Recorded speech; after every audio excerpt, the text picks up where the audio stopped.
name is Vilma. Thank you for joining me here. Today I want to talk to you about a topic that was brought to my attention because I've seen a lot of cases in the social media and I was interested because I wanted to see how common this illness was among teenagers and young adults, and I wanted to see how it worked. And also I wanted to to be informed about this so I could help people who are suffering from this.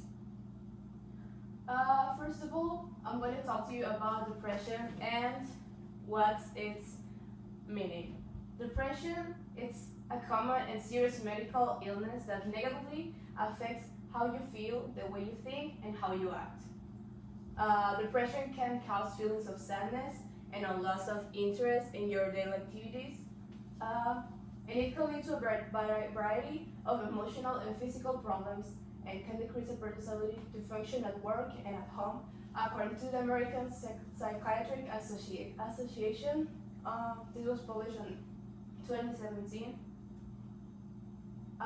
Some symptoms that depression that you can identify in someone or you can identify in yourself are feeling sad or having a depressed mood, loss of interest, changes in appetite. It can be weight loss or gain loss, and it doesn't all depend most of the time on dieting. Some people just stop eating or they are not interested in to have a balanced diet. Also, they have a lot of trouble sleeping or they sleep too much.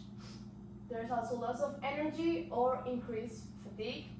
Lastly, we have increase in purposeless physical activity, feeling worthless or guilty for any reason. It can be because you eat too much or because you don't eat, but you just don't do anything, you just feel guilty for that.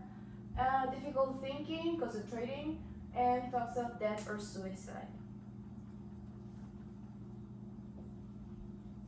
So, a study by Cleveland, which was named Association of Lay Beliefs about causes of depression with social distance on 2013, it's to say that we have to understand the difference between depression and sadness because sometimes this can be confusing. So the depression has to be diagnosed by a medical expert such as a psychiatrist, and the symptoms must last at least 2 weeks for a diagnosis of depression.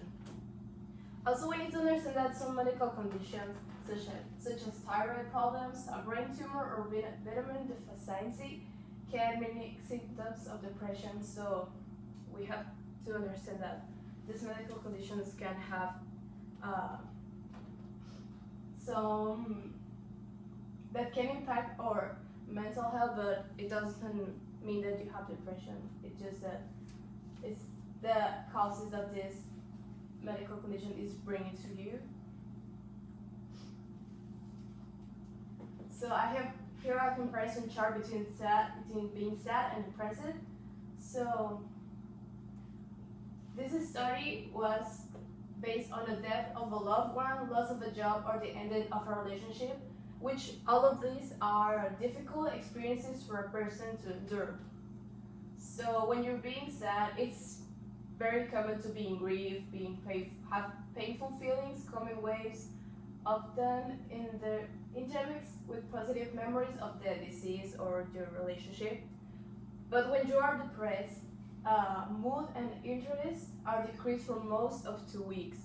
So when you're sad, all of these symptoms last like for a few days, but when you're depressed, it's something constant that doesn't leave. When you're sad, in grief, self-esteem is usually maintained, but when you're on depressive mode, it's not maintained.